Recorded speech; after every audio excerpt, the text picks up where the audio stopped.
नमस्ते छात्र मित्रों और अध्यापक भाई और बहनों। आज मान तहसील के इस ऑनलाइन शिक्षा अभियान में आज आपके सामने मान तहसील के एक गुणी अध्यापक माननीय श्री गोरख अंकुश रूपनवर सर जी, MA BEd, आप श्री पांडलिंग विद्यालय वावलहिरे में अध्यापक का कार्य कर रहे हैं। आपकी ही सहायता के कारण और आपके ही मूलाग्र योगदान से यह मान तहसील में हिंदी ऑनलाइन अध्यापन का उपक्रम चलाया जा रहा है। आज की ताशिका में माननीय श्री रूपनवर सर जी प्रेरणार्थक क्रिया तथा सहायक क्रिया यह पाठ पढ़ाने वाले हैं। सर जी, आपको ढेर सारी शुभकामनाएं।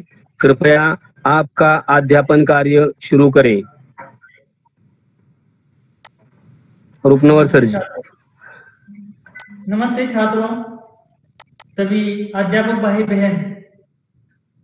सातारा जिला हिंदी अध्यापक मंडल सातारा के अध्यक्ष आदरणीय सूर्यवंशी सर जी, उसी के साथ साथ कराड़ तहसील के HR सूर्यवंशी सर जी, बगाड़े सर जी, और उसी के साथ साथ सेवाड़े सर जी, और मान तहसील के अध्यक्ष तांबोई सर जी, और मान तहसील के सभी कार्यकारिणी के सदस्य, आप सभी के सहयोग से ये उपक्रम हम गत 1 महीने से चला रहे हैं। कोविड-19 के प्रादुर्भाव के कारण जो कुछ शिक्षा क्षेत्र पर कुछ दिक्कतें आई, फिर भी सूर्यवंशी सर जी के मार्गदर्शन के कारण यहाँ हम अलग अलग घटकों पर हर रोज आपके सामने प्रस्तुत हो रहे हैं। मैं आज आपके सामने 2 घटक पेश करने जा रहा हूं। पहला घटक है सहायक क्रिया और दूसरा घटक है प्रेरणार्थक क्रिया। इन दोनों में से सबसे पहले हम पहले घटक की चर्चा करेंगे, जिसका नाम है सहायक क्रिया। देखिए, अब ये जो घटक है सहायक क्रिया नाम का, इस घटक के द्वारा हम क्रिया के बारे में जानेंगे। सबसे पहले मैं आपसे एक सवाल पूछना चाहता हूं कि आप सभी को ज्ञात होगा क्रिया किसे कहते हैं। कौन सा भी वाक्य लीजिए आप, बिना क्रिया के वो वाक्य पूरा नहीं होता। यानी उस वाक्य में जब तक क्रिया जुड़ नहीं पाती तब तक उस वाक्य का सही अर्थ जो है वह प्रतिपादित नहीं होता। वाक्य का अर्थ पूरा कराने में जो शब्द सहयोग देता है उसे क्रिया कहते हैं। क्रिया में भी बहुत सारे प्रकार हैं, जैसे कि सकर्मक क्रिया, अकर्मक क्रिया, सहायक क्रिया, प्रेरणार्थक क्रिया और मूल क्रिया। इस प्रकार ढेर सारे प्रकार हैं। अब देखिए, मैं आपके सामने एक वाक्य आपको बताता हूं। वो वाक्य देखिए कि मैं गांव गया, और दूसरा वाक्य है मैं गया। देखिए, मैं यहां फलक पर दोनों वाक्य लिख रहा हूं। मैं गांव गया, और दूसरा वाक्य है मैं गया। अब देखिए छात्रों, ये जो दोनों वाक्य हैं, इन दोनों वाक्यों में क्या फर्क है जरा देखिए। पहले वाक्य में मैं गांव गया, इस प्रकार का पहला वाक्य है, और दूसरे वाक्य में मैं गया। अब देखिए यहाँ जो तीन शब्द आए हैं, पहला मैं है, दूसरा गांव है, तीसरा गया है, तो यहाँ इस मैं को हम कर्ता कहते हैं। ये जो गांव शब्द है कि यदि हम वाक्य के कर्ता को सवाल पूछेंगे मैं कहाँ गया, तो जो जवाब मिल जाता है वो होता है वाक्य का कर्म। आप जानते हैं क्या होता है? वो होता है वाक्य का कर्म। तो ये जो शब्द है गांव, ये इस वाक्य में क्या हो गया? कर्म हो गया। लेकिन यहाँ देखिए दूसरा वाक्य, दो ही शब्द आए हैं यहाँ। पहला शब्द है मैं, और दूसरा शब्द है गया। अब देखिए इसमें सवाल किसको पूछेंगे हम? सवाल कर्ता को कहा, यहाँ जिस प्रकार हमने कहा गया इस प्रकार सवाल किया, तो यहाँ कहा सवाल करेंगे मैं कहाँ गया, तो इसका जवाब पाने के लिए वहां यहाँ शब्द ही नहीं है, वहां सिर्फ मैं गया इस प्रकार है, तो यहाँ कर्म नहीं है, इस वाक्य में कर्म नहीं और इसमें कर्म है। तो देखिए जिस वाक्य में कर्म का उल्लेख होता है, जिस वाक्य में कर्म होता है, उस वाक्य को सकर्मक क्रिया का वाक्य कहा जाता है, या वह जो क्रिया होती है उसे सकर्मक क्रिया कहा जाता है। और यहाँ देखिए इसे इस वाक्य में कर्म नहीं है, इसलिए इस वाक्य को अकर्मक क्रिया यह जो है वह कहा जाता है। देखिए तो हमने यहाँ दो प्रकार देखे। पहला प्रकार देखा सकर्मक क्रिया वाला, और दूसरा प्रकार हमने देखा अकर्मक क्रिया वाला, बराबर है। अब हम देखेंगे अब और दो वाक्य हम देखेंगे, दो वाक्य। पहला वाक्य देखिए, मैंने आम खाया, और यहां देखिए दूसरा वाक्य, राम आम खाता है। पहला वाक्य है मैंने आम खाया, और दूसरा वाक्य है राम आम खाता है।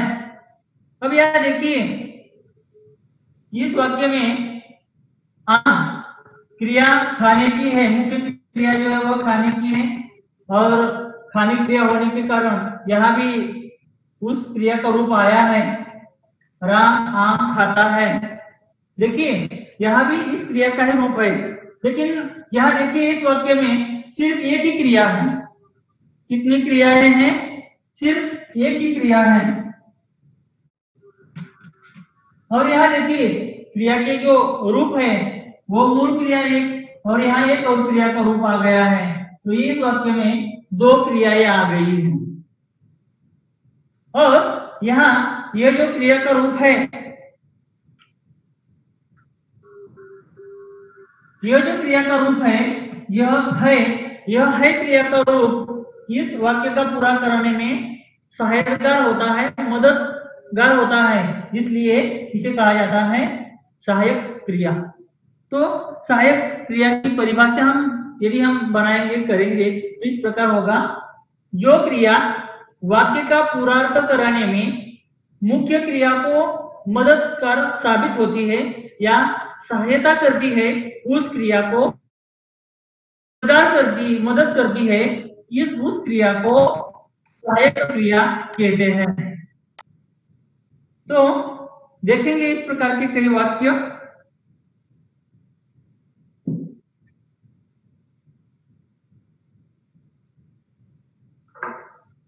अगला वाक्य देखिए, क्या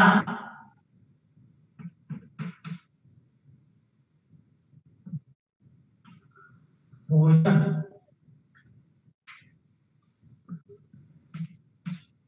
करता है, और अगला वाक्य देखेंगे, सीता ने गीत गाया था। अब देखिए, ये जो दो वाक्य हमने देखे हैं कि पहला वाक्य में श्याम भोजन करता है, दूसरा वाक्य है सीता ने गीत गाया था। यहाँ आप बताएंगे, आप जरा बताइए छात्रों कि इसमें मुख्य क्रिया कौन सी है। पहले तो हम यहाँ देखेंगे कि इसमें क्रिया कितने हैं। तो यहाँ दो क्रियाएं हैं, इसमें एक क्रिया करता है और दूसरी क्रिया है। और यहाँ भी दो क्रियाएं आ गई, क्रिया के रूप आ गए हैं। तो यहाँ पहली क्रिया गाया है, दूसरी क्रिया था है। वाक्य में हमेशा कौन सा वाक्य हो, कितनी भी क्रियाएं आए, लेकिन वाक्य में सबसे पहले आने वाली क्रिया हमेशा मुख्य क्रिया होती है। फिर एक बार मैं इस बात को दोहराता हूं, वाक्य में आने वाली पहली क्रिया हमेशा मुख्य क्रिया होती है। कौन सी क्रिया? मुख्य, या जिसे हम प्रमुख कहते हैं, तो ये क्रिया मुख्य होती है। अब देखिए, ये जो वाक्य है इसमें हमने देखिए कि दो क्रियाएं आई हैं, या क्रिया के दो रूप आए हैं, और मैंने अभी आपको बता दिया कि पहली क्रिया हमेशा मुख्य होती है। तो इस पहले वाक्य में मुझे बता दीजिए कि मुख्य क्रिया कौन सी है। तो देखिए, इस पहले वाक्य में मुख्य क्रिया आपने जो चुनी है वह सही है, वह है कर्ता। क्योंकि राम श्याम भोजन ये दोनों संज्ञा है, और यहाँ कर्ता ये जो है वह करने की क्रिया है, तो यहाँ क्रिया गई है, और यहाँ पहली क्रिया है इसलिए मुख्य क्रिया है। और पहली क्रिया के को सहायता करने वाली ये जो क्रिया है वह क्रिया है, और यह जो है क्रिया वह होना क्रिया का रूप है। कौन सी क्रिया का? होना। इसलिए हम ये जो दूसरी क्रिया है, इस दूसरी क्रिया है, ये जो रूप है, इस है रूप को सहायक क्रिया कहते हैं। कौन सी क्रिया कहते हैं? सहायक क्रिया। तो मुख्य क्रिया के बाद जो क्रियाएं आती हैं उन सभी को सहायक क्रिया कहते हैं।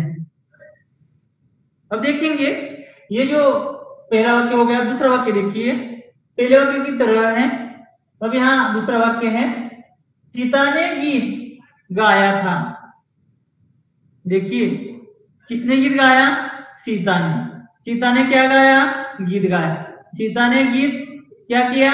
गाया था। तो गाने की जो क्रिया है वह पहली क्रिया है, यानी ये प्रमुख क्रिया है, और था यह जो है वह मुख्य क्रिया के बाद आई हुई क्रिया है, इसलिए यह सहायक क्रिया है। तो इसे सहायक क्रिया कहा जाता है। अब देखेंगे इस प्रकार का और कई उदाहरण हम देखेंगे, और इसके जवाब किस प्रकार परीक्षा में रहते हैं यह भी हम देखेंगे। परीक्षा में सहायक क्रिया का जो सवाल होता है वो क्रिया दो प्रकार से सवाल किए जाते हैं। पहला प्रकार होता है निम्नलिखित वाक्यों में से सहायक क्रिया छांटकर अलग लिखो। निम्नलिखित वाक्य में से सहायक क्रिया छांटकर अलग लिखो।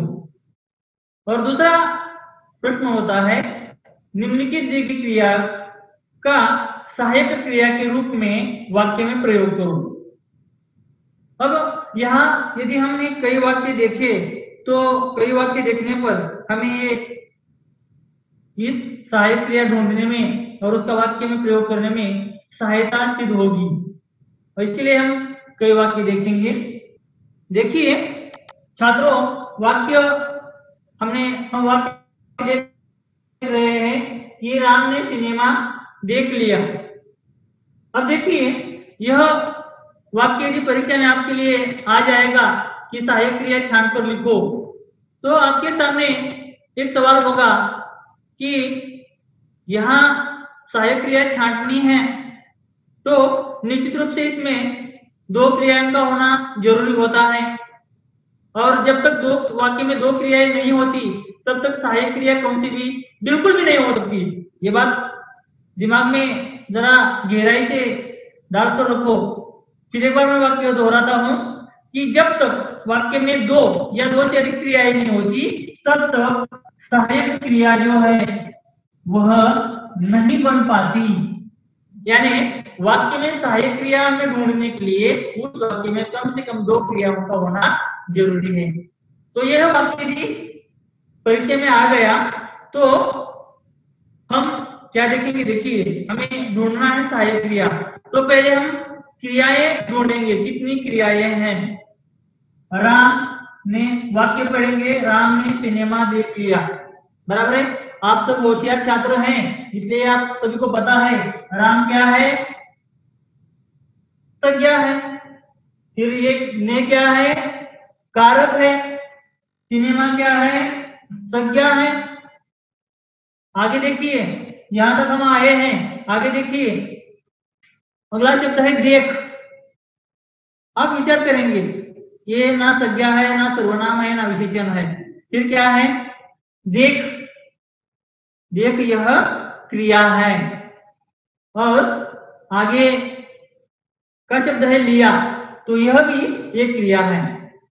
तो राम ने सिनेमा देख लिया, तो यहाँ एक क्रिया होगी और यह एक क्रिया होगी, बराबर है।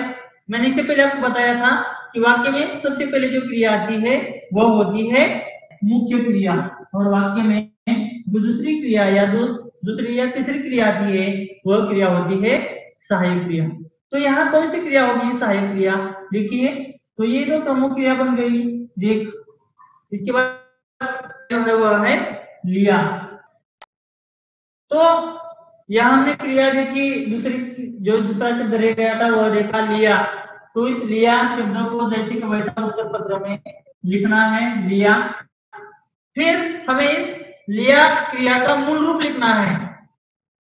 तो आप सभी को पता है, आप जरा बता दीजिए कि लिया कौन सी क्रिया का रूप है, इसकी मूल क्रिया कौन सी है, मूल क्रिया का रूप कौन सा है। तो लिया बिल्कुल सही आपने बता दिया, यह लेना क्रिया का रूप है। तो यहाँ हमें कोष्टक पूरा करना है और आगे सहायक क्रिया इस प्रकार हमें जवाब लिखना है। यदि हम इस प्रकार जवाब लिखेंगे तो निश्चित रूप से हमारे जो परीक्षक होंगे, हमारे उत्तर प्रदेश जांचने वाले, तो यहाँ इस प्रकार बराबर का चिन्ह लगा देंगे और यहाँ एक अंक डालेंगे, यानी एक अंक आपको परीक्षा में मिल जाएगा। तो इतना आसान यह घटक है सहायक क्रिया। अब और एक उदाहरण लेंगे। देखिए अलग अलग उदाहरणों से हम इस घटक को काफी आसान बनाएंगे। तो देखिए अगला वाक्य है सीता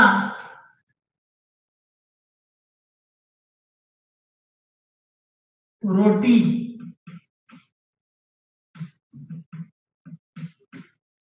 बना रही है। देखिए वाक्य कौन सा आपके सामने आ गया कि सीता रोटी बना रही है। अब देखिए इस वाक्य में हमें सहायक क्रिया ढूंढना है, इस प्रकार का सवाल आ गया है, तो हम क्या करें। तो इससे पहले जिस प्रकार आपने बता दिया उसी प्रकार आपको करना है। सबसे पहले हमें क्रियाएं ढूंढनी है, कितनी है।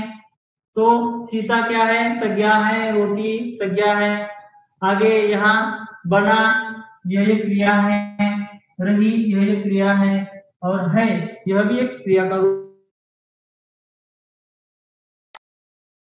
देखिए बना यह एक क्रिया है, रही दूसरी क्रिया है, और है यह एक क्रिया का तीसरा रूप है। यानी इस वाक्य में कुल मिलाकर क्रिया के कितने रूप आए हैं, 3 रूप आए हैं। तो यह इस वाक्य में आप सोचेंगे कि सर आपने अभी कह दिया था कि क्रिया सहायक क्रिया कैसे ढूंढनी है, ज्यादा से ज्यादा 2 क्रियाएं होती है या 2 से अधिक क्रिया होती है, और इसलिए मैंने यहाँ 3 क्रिया के रूप वाला उदाहरण जानबूझकर लिया है। तो देखिए इस प्रकार के यदि सवाल आ जाएगा तो आपको हिचकिचाना नहीं है, दिमाग में तनाव नहीं लेना है, बिल्कुल उसी प्रकार छुड़ाना है जो मैंने इससे पहले आपको बता दिया। वाक्य में मुख्य क्रिया के बाद जो क्रिया आती है वो सहायक क्रिया होती है। तो सबसे पहले हम मुख्य क्रिया को ढूंढेंगे। तो यह जो क्रिया का रूप है वाक्य में पहले आ गई क्रिया हमेशा मुख्य क्रिया होती है। अब इसके बाद 2 क्रिया के रूप रह गए। तो मुख्य क्रिया के बाद जो क्रिया के रूप आते हैं वे सभी सहायक क्रिया के रूप होते हैं। यदि आपने यहाँ रही इस क्रिया का रूप लिया तो भी आपका जवाब सही है, और इस वाक्य में भी है क्रिया का रूप लिया आपने सहायक क्रिया के रूप में, किसी एकाध दूसरे छात्र ने है क्रिया का रूप लिया तो वह भी जवाब सही है, क्योंकि यहाँ मुख्य क्रिया एक ही है बना, और उसके बाद जो क्रियाएं आई हैं 2 क्रियाएं ज्यादा हैं, सहायक क्रियाएं 2 हैं, उसमें से कौन सी भी क्रिया लिखेंगे तभी वह सही साबित होती है। लेकिन ध्यान दीजिए यह तभी 2 क्रियाएं होती है जब 2 से ज्यादा क्रियाएं आती हैं सहायक क्रिया के रूप में, तब नहीं तो ज्यादा से ज्यादा आपको बोर्ड में 2 क्रिया के वाक्य ही आते हैं।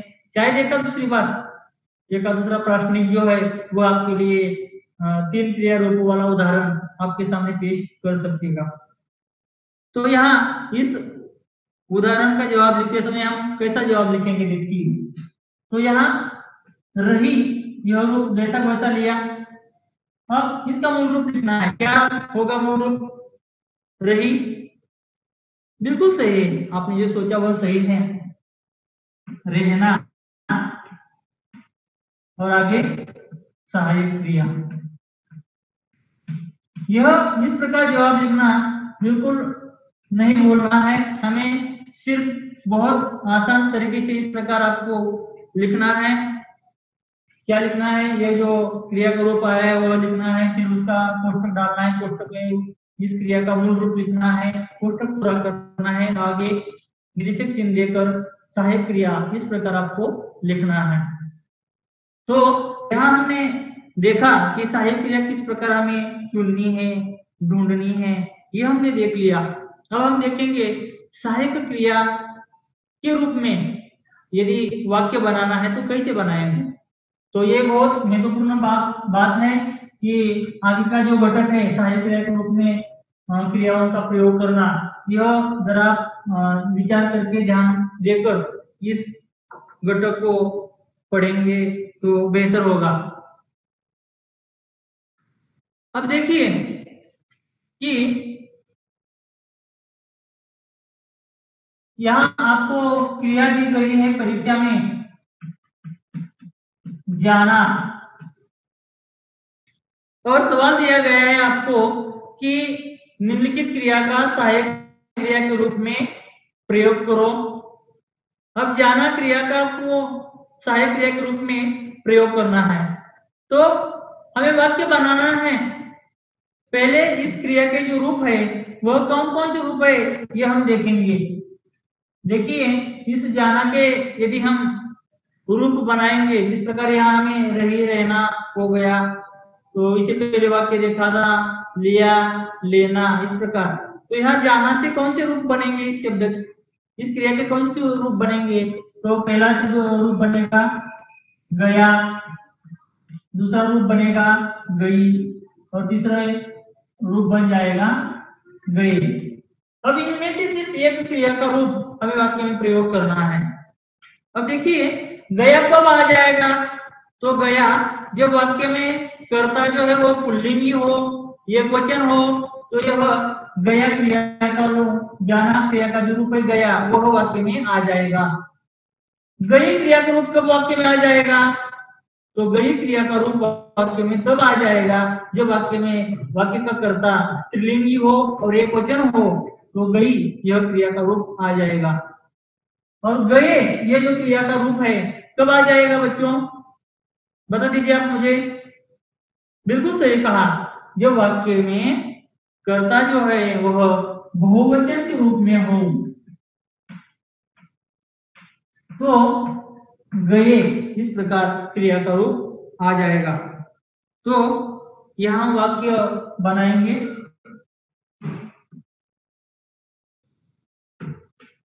राम रास्ते पर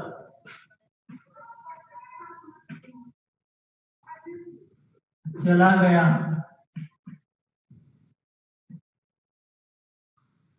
दूसरा वाक्य देखेंगे। सीता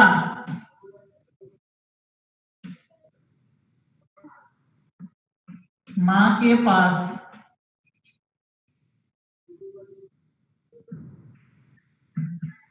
दौड़ती गई।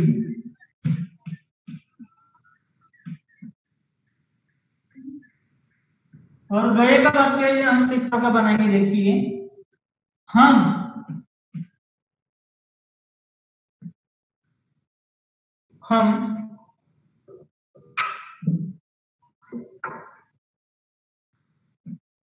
पर्वत पर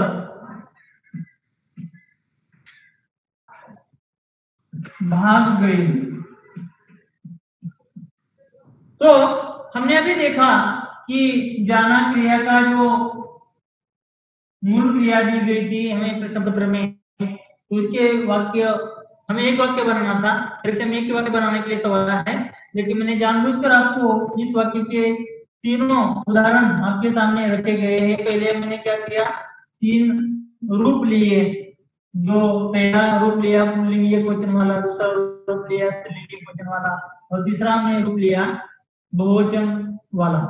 तो इस प्रकार के वाक्य हमें परीक्षा में बनाने हैं। अब मैं आपके सामने एक दो क्रियाएं देता हूं, तो आप वाक्य बनाएंगे अपनी कॉपी में।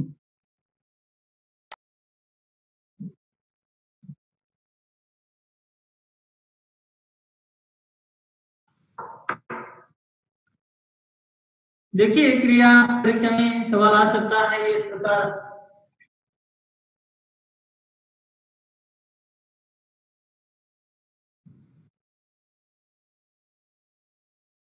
यह क्रिया को दी जाएगी परीक्षा में, तो इसका वाक्य में आपको प्रयोग करना है। आप वाक्य बनाएंगे, कॉपी में बनाएंगे वाक्य, बनाइए वाक्य। करना क्रिया का रूप वाक्य में प्रयोग करना है। अभी क्रिया का जो रूप है वह भी आपको बनाना होगा, जो है रहना, इस प्रकार। तो इसके वाक्य आप बनाइए। तो बहुत आसान ऐसे वाक्य हम बना सकते हैं, बनाते हैं। तो एक आसान घटक है परीक्षा में पूरे अंक देने वाला। किताबों में कई उदाहरण है इसके, सहायक क्रिया के हर पाठ में ढेर सारे उदाहरण आपको मिल जाएंगे। तो यदि आप पढ़ते समय जरा थोड़ा ध्यानपूर्वक पढ़ेंगे तो निश्चित रूप से इस घटक की ज्यादा तैयारी आपकी हो जाएगी, और ये आपका जो घटक है परीक्षा में बिल्कुल भी आपका अंक कटौती नहीं होगा। यानी भाषा अध्ययन में, यानी चौथा जो सवाल होता है व्याकरण का, उस व्याकरण के सवाल में बिल्कुल पूरे के पूरे अंक मिल जाएंगे। और हिंदी विषय में सबसे ज्यादा अंक उन्हीं छात्रों को मिल जाते हैं जिस छात्र का व्याकरण बेहतर हो जाता है। इसलिए व्याकरण की घटकों की तैयारी आपको नियमित करनी जरूरी है। अब मैं मेरे दूसरे घटक की ओर आ रहा हूं। दूसरे घटक का नाम है प्रेरणार्थक क्रिया।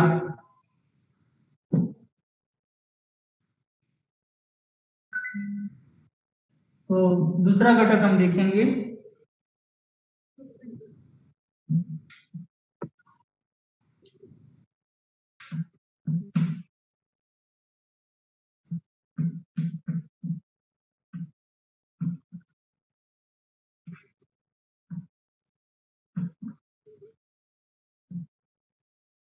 घटक का नाम है प्रेरणार्थक क्रिया। अब देखिए, जिस प्रकार हमने सहायक क्रिया का उदाहरण देख लिया, उसी प्रकार हमें यहाँ प्रेरणात्मक क्रिया का भी उदाहरण देखना है। तो यहाँ हमने देखा कि प्रेरणात्मक क्रिया के रूप, सहायक क्रिया के अलग अलग उदाहरण हमने देख लिए। अब हम देखने जा रहे हैं प्रेरणात्मक क्रिया।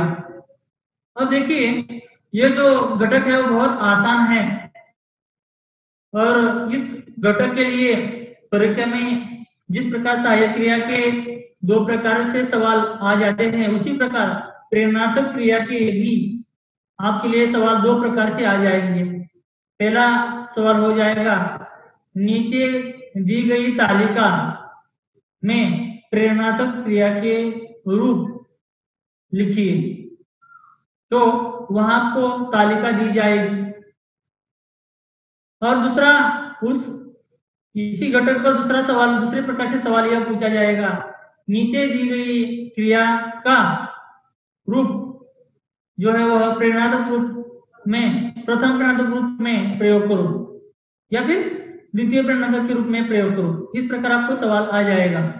तो यहाँ सवाल दो प्रकार से आ जाएंगे, एक तो वाक्य बनाने के आ जाएगा या फिर तालिका पूरी करने के लिए आ जाएगा। तो पहले हम तालिका पूरी करने के बारे में यह घटक लेंगे, देखेंगे कि किस प्रकार तालिका पूरी की जाती है। तो सबसे पहले मैं यहाँ तालिका बनाता हूं। देखिए, प्रश्न पत्र में इसी प्रकार आपके सामने तालिका होगी।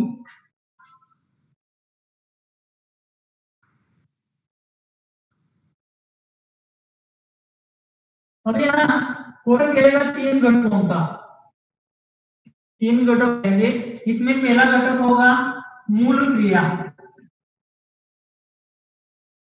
क्या होगा? पहला घटक होगा मूल क्रिया। द्वितीय घटक में होगा प्रथम प्रेरणार्थक क्रिया।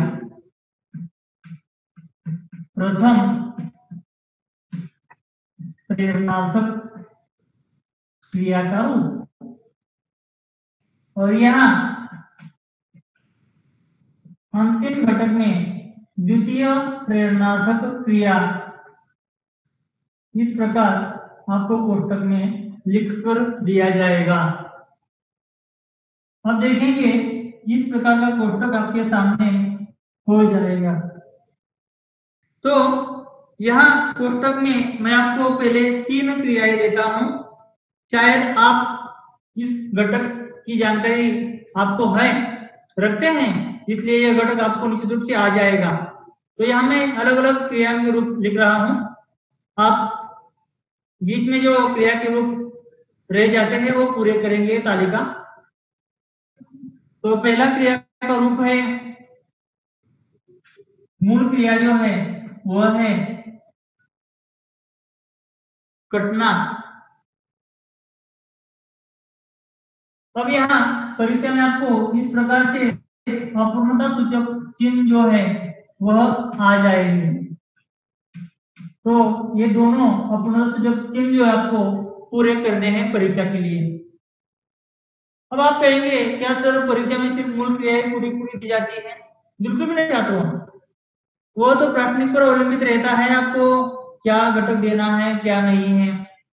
शायद आप दूसरी क्रिया में पहले जो मूल क्रिया है वह नहीं दी जाएगी, और यहाँ प्रथम प्रेरणात्मक रूप में यहाँ आपको दिया जाएगा, क्रिया का रूप दिया जाएगा प्रथम प्रेरणात्मक, वो होगा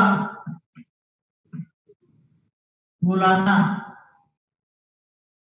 और आगे का रूप भी अपूर्णता सूचक वाला रह जाएगा। तो आपको ये दोनों क्रिया के रूप लिखने हैं। और शायद अगली बार या एकादशी बार ऐसा भी आ सकता है, पहले 2 क्रियाओं के रूप जो है वो आपको नहीं दिए जाएंगे, और यहाँ आपको दिया जाएगा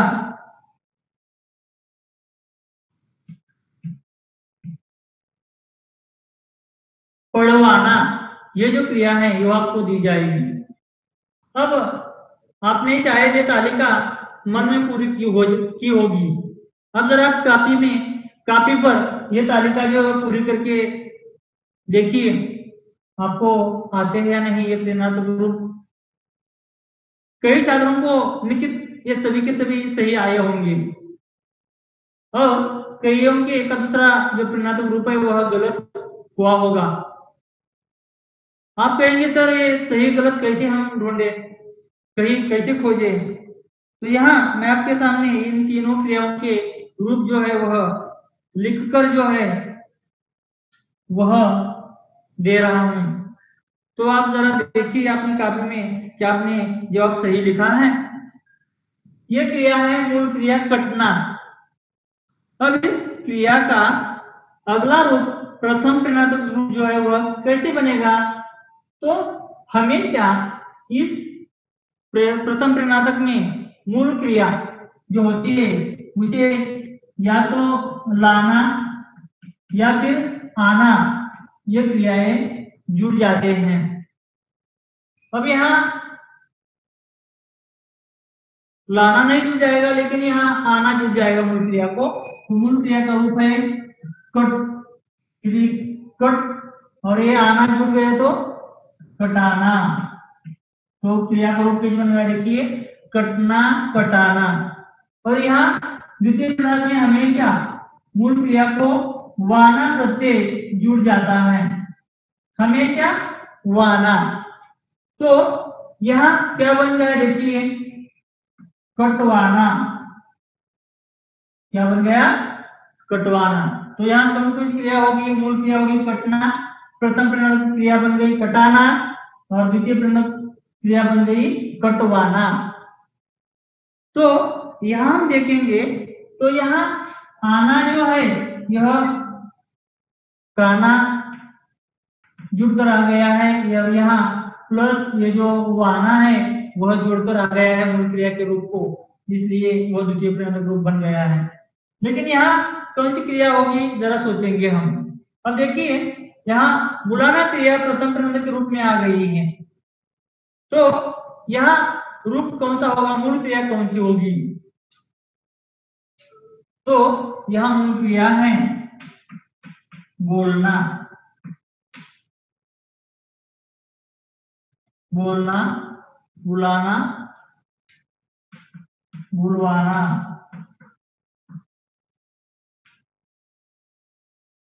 फिर आगे जो क्रिया है वह है, अब देखिए पढ़वाना, ये जो है द्वितीय प्रेरणात्मक रूप में आ गया है। तो यहाँ मूल क्रिया कौन सी है? यदि हम वाना जो करते हैं वो अलग कर लेंगे तो यहाँ कौन सी क्रिया का रूप रह जाता है? पढ़, पढ़ यानी पढ़ना। क्या बन गया? पढ़ना। और यहाँ इस पढ़ना को आना जुड़कर जोड़ेंगे तो यहाँ क्या प्रत्यय बन जाएगा? पढ़ाना। तो यहाँ बन गया पढ़ना, पढ़ाना, पढ़वाना। आसान है ना? बिल्कुल सही, बहुत आसान है। तो सिर्फ हमें थोड़ा ध्यान देना है और इस प्रकार के कई जो क्रियाएं हैं वह हमें लिखनी है। अब देखेंगे मैं फिर और कई 2-3 उदाहरण आपको यहाँ देता हूँ लिखने के लिए, आप चाहे ये तालिका पूरी करेंगे।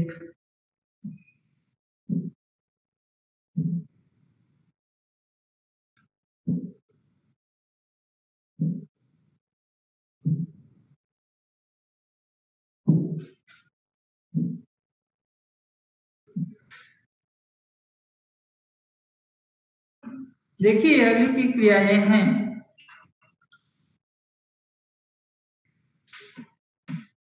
यहाँ दूसरे कोष्टक में मैंने लिखा मूल क्रिया के में सीना।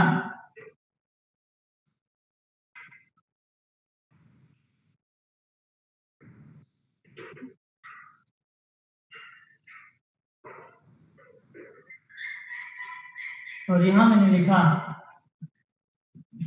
बिठाना।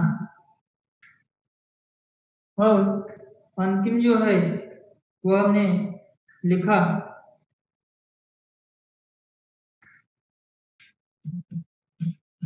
जगवाना। तो बाकी के जो अपूर्ण सूचक चिन्ह है वो आप पूरे कीजिए।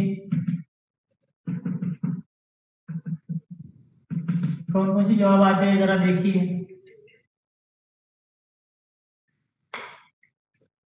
देखिए पहले कोष्टक में प्रथम प्रेरणात्मक क्रिया का रूप दिया है और वह क्रिया का रूप है बिठाना।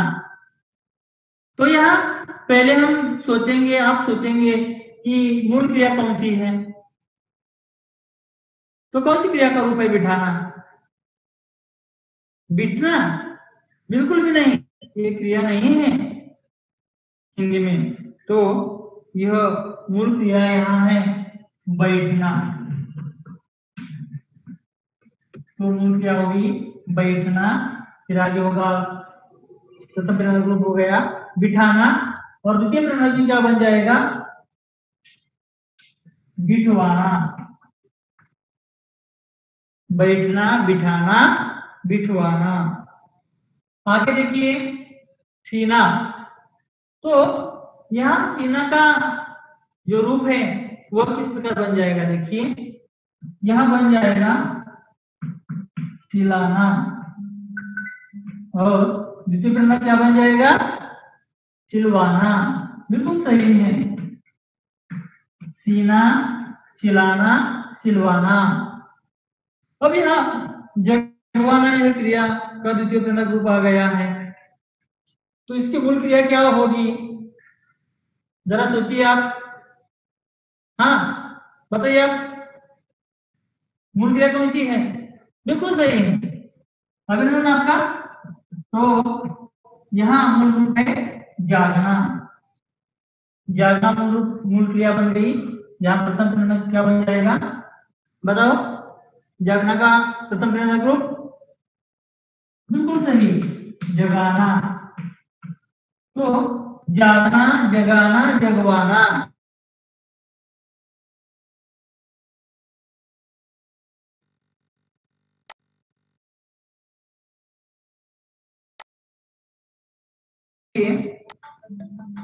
देखिए बैठना का बिठाना बन गया है। यहाँ देखिए सीना का सिलवाना। यहाँ हम गौर से देखेंगे तो सीना इस मूल क्रिया के रूप को दूसरी यानी दीर्घ वेलांटी आ गई है, और उसका जो प्रथम प्रेरणात्मक रूप बनाया गया तो वहां प्रथम यानी ह्रस्व वेलांटी जो वहां आ गई है, यहाँ भी ह्रस्व वेलांटी आ गई है। तो हमेशा ध्यान रखिए, यदि मूल क्रिया के रूप में दीर्घ वेलांटी हो तो यहाँ प्रथम प्रेरणात्मक रूप में जब इसकी क्रिया के रूप बन जाते हैं तो हमेशा ह्रस्व वेलांटी में उस क्रिया के पहले अक्षर को या उस वेलांटी वाले अक्षर को लिखना है। यह बात ध्यान में रखिए। और उसी प्रकार थोड़े एक दो क्रियाएं और भी हैं, तो एक दो क्रिया के रूप हम देखेंगे। अब मैं यहाँ कोष्टक मिटाना चाहता हूं। अब देखिए जिस प्रकार यहाँ वेलांटी में बदलाव हो गया, उसी प्रकार जो उकार होता है उस उकार में भी बिल्कुल उसी प्रकार का बदलाव जो है वो हमारे सामने आ जाता है। देखिए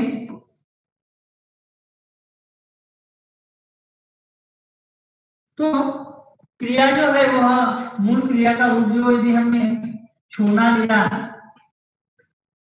तो छूना क्रिया का जो रूप है वह रूप लिखते समय हमेशा हमें दीर्घ उकार जो है वह लिखना है।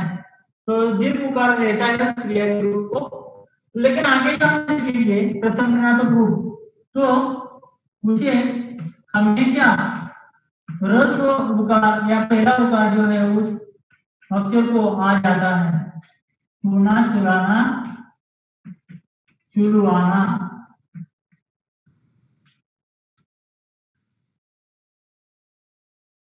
उसी प्रकार आगे देखिए छोड़ना। तो छोड़ना का क्या बन जाएगा? छुड़ाना, और यहाँ छुड़वाना। इस प्रकार के रूप बन जाते हैं।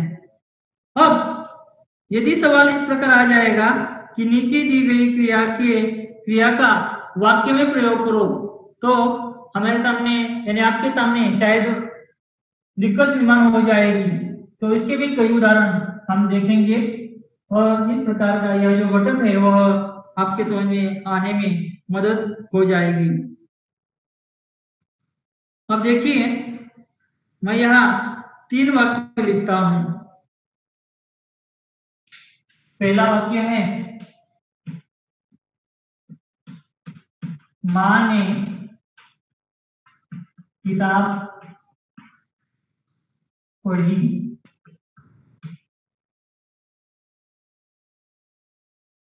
दूसरा वाक्य, मां ने बच्चे को किताब पढ़ाई। पहला वाक्य हो गया मां ने किताब पढ़ी, दूसरा वाक्य है मां ने बच्चे को किताब पढ़ाई, और तीसरा वाक्य जो है वह है मां ने दीदी के द्वारा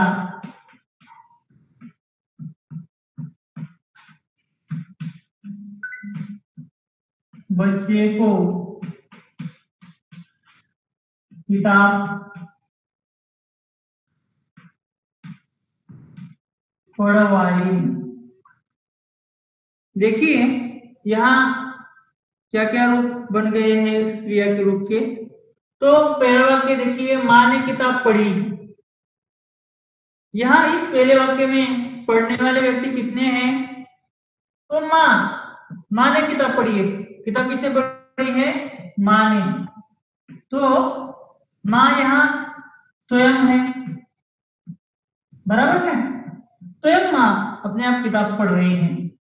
दूसरे वाक्य में देखिए, तो मां ने बच्चे को किताब पढ़ाई। यहाँ कितने व्यक्तियों का जिक्र हो गया है? तो इस वाक्य में, पहले वाक्य में एक ही व्यक्ति का जिक्र हो गया मां, दूसरे वाक्य में 2 व्यक्ति का संदर्भ आ गया है, देखिए मां और बच्चे, बराबर है। तो यहाँ 2 व्यक्ति का संबंध आ गया है, मां ने बच्चे को किताब पढ़ाई। और यह देखिए, मां ने दादी के द्वारा बच्चे को किताब पढ़वाई। तो यहाँ कितने व्यक्ति आ गए? एक मां है, दादी है और तीसरा बच्चे। तो इस प्रकार यहाँ 3 घटक आए हैं।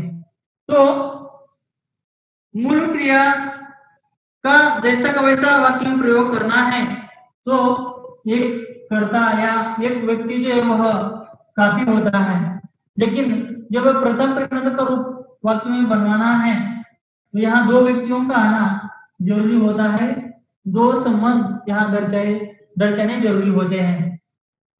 और द्वितीय परिणाम के रूप का जो वाक्य है वह बनाने के लिए यहाँ निश्चित रूप से हमें 3 घटक जो है वह 3 घटक सामने या वाक्य में आने जरूरी होते हैं। तो इस प्रकार हमने उदाहरण देखा, मां ने किताब पढ़ी, मां ने बच्चे को किताब पढ़ाई, मां ने दादी के द्वारा बच्चे को किताब पढ़वाई। अब अगली क्रिया है जिस क्रिया का रूप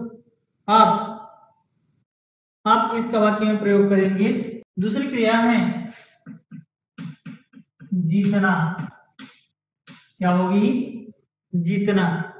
अब देखिए, इस क्रिया के प्रथम रूप क्या बन जाएंगे? तो ये मूल क्रिया होगी जीतना, और द्वितीय परिणाम रूप क्या बन जाएगा?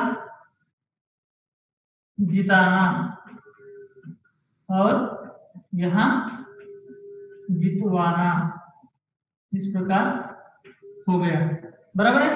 तो यह देखिए जीतना का रूप, यह जो वाक्य बनाना है। तो भारत में मैच जीता, बराबर। अब मूल क्रिया का रूप प्रयोग हो गया जीतना का, जीता के रूप में, बराबर। भारत ने मैच जीता। अब जिताना। अब देखिए विराट की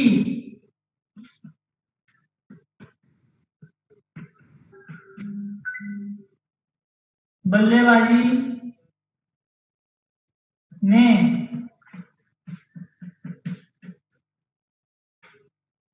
बेंगलुरु टीम को जिताया।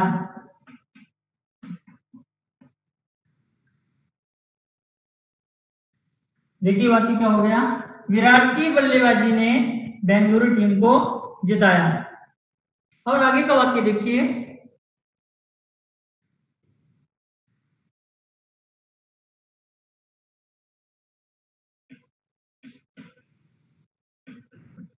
रोहित ने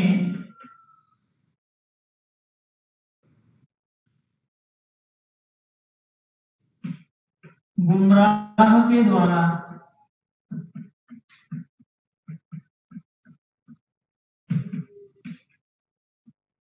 मुंबई इंडियंस को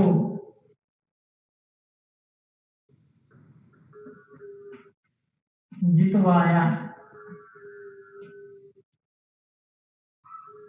रोहित ने बुमराह के द्वारा मुंबई इंडियंस को जितवाया। तो इस प्रकार के वाक्य प्रेरणात्मक क्रिया के रूप में हमें प्रयोग करने हैं और निश्चित रूप से हमें वाक्य में अलग अलग क्रिया के रूप जो है वह वाक्य में प्रयोग करने के लिए आ जाएंगे। मुझे आशा है कि आपको ये जो घटक है मैंने पढ़ाए हुए आपको पसंद आए होंगे, उसके साथ साथ समझ में आए होंगे। फिर ये समझ में आते हैं तो अच्छी बात है, और समझ में नहीं आए हैं तो जरा कोशिश कीजिए इन घटकों को समझने की। उसी के साथ साथ किताबें पढ़िए। किताबों में जिस प्रकार साहित्य क्रिया के अलग उदाहरण है, उसी प्रकार प्रेरणा क्रिया के भी अलग अलग वाक्य हैं।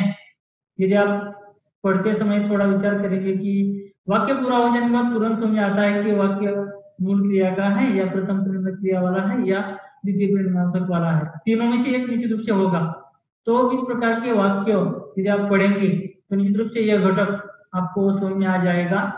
और इसके साथ साथ जो परीक्षाएं होंगी हर परीक्षा में, हर कक्षा के उन कक्षाओं के उस परीक्षाओं में आपको निश्चित रूप से लाभ मिलेगा, यश मिलेगा, ऐसी मुझे आशा है। मैं यहाँ रुकता हूँ। यहाँ जो 17 जिला हिंदी अध्यापक मंडल उसके पितामह जी सूर्यवंशी जी, उसी के साथ साथ उपाध्यक्ष मुजावर सर जी, मुल्ला सर जी, खामकर सर जी और भी कई सदस्य, उसी के साथ साथ मान तहसील के सावंके सर जी, नलवाड़ी सर जी, तांबोली सर जी, खिलारी सर जी, शेख सर जी, निकम मैडम जी, तोड़कर मैडम जी और सभी राउत सर जी, ये जो सभी अध्यापक भाई बहन हैं, काटकर सर जी हैं, जावेद सर जी हैं, इन सभी का जो सहयोग मिल रहा है, इसी कारण हम आपके सामने पेश हो रहे हैं। और यहाँ आज मान तहसील के द्वारा मुझे यह घटक सिखाने के लिए जो उपलब्धि प्राप्त करा दी गई, उसके लिए मैं आप सभी का धन्यवाद अर्पित करता हूँ, आभार ज्ञापित करता हूँ और मैं यहाँ रुकता हूँ। धन्यवाद।